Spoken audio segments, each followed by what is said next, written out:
Ito'y nakakadismayang laban para sa Indiana Pacers. Si Tyrese Haliburton na siyang kanilang inaasahan, nagtapos lamang na mayroong 4 na puntos, 0 out of 6 sa field and 0 out of 4 sa 3-point line. Sa puntong ito ay mas marami nang sumusuporta sa OKC Thunder dahil mas deserve naman nilang magkampiyon kumpara sa team ni Tyrese Haliburton. Nanguna si Siakam para sa Pacers, 28 points, Nesmith 14, Turner 13, Nembhard 7 points, Haliburton 4 points. Maliban sa mababang scoring ni Nembhard at Haliburton, dumagdag pa itong si Mathurin na 7 points lamang. Batay sa mga ganyang kontribusyon, mahihirapan talaga silang manalo laban sa OKC. Sa kabilang banda si Shai 31 points, Jalen Williams 40 points mga idol. Kahit na nag-i-struggle man si Hartenstein at Holmgren, nag-ambag naman si Wiggins ng 14 points, Wallace 11 points. Sa puntong ito mga idol, isang panalo pa at mayroon ng kampyonato si Shai Gilgeous-Alexander at ang OKC Thunder. Samantala, ito naman ang pinaka-latest pa tungkol kay Kevin Durant. As of now, hindi na-impress ang Phoenix Suns sa kung anong natatanggap nilang offer galing sa Rockets at sa Spurs.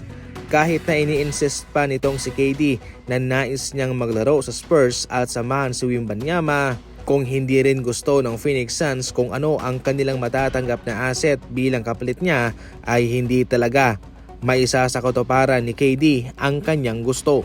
Sa kabilang banda, nagpakita nga rin ng interest itong si Kevin Durant sa New York Knicks. Pero ang Knicks ay hindi na interesado sa kanya at nag-aalangan din nagibain ang kanilang lineup para lang kay KD. So definitely sa ngayon mga idol ay wala pa talagang malinaw kung saan man talaga tutungo itong si KD dahil nasa Phoenix Suns ang control, wala kay Kevin Durant. Sa kabilang banda ay kabilang nga rin po ang Miami Heat sa nagpapakita ng kagustuhang makuha itong si KD galing sa Suns at pati nga rin ho si Giannis.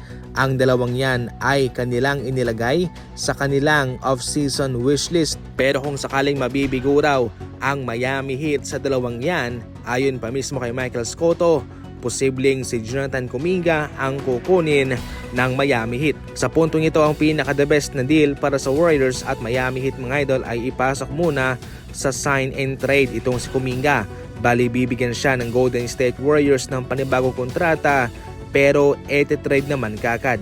Upang sa gayon ay mayroon pang matatanggap na asset ang Golden State Warriors. Hindi sila mabubukya, hindi masasayang itong pag-alis ni Kuminga sa kanila. Totally mayroong epekto rito kung saan man mapupunta itong si Kevin Durant.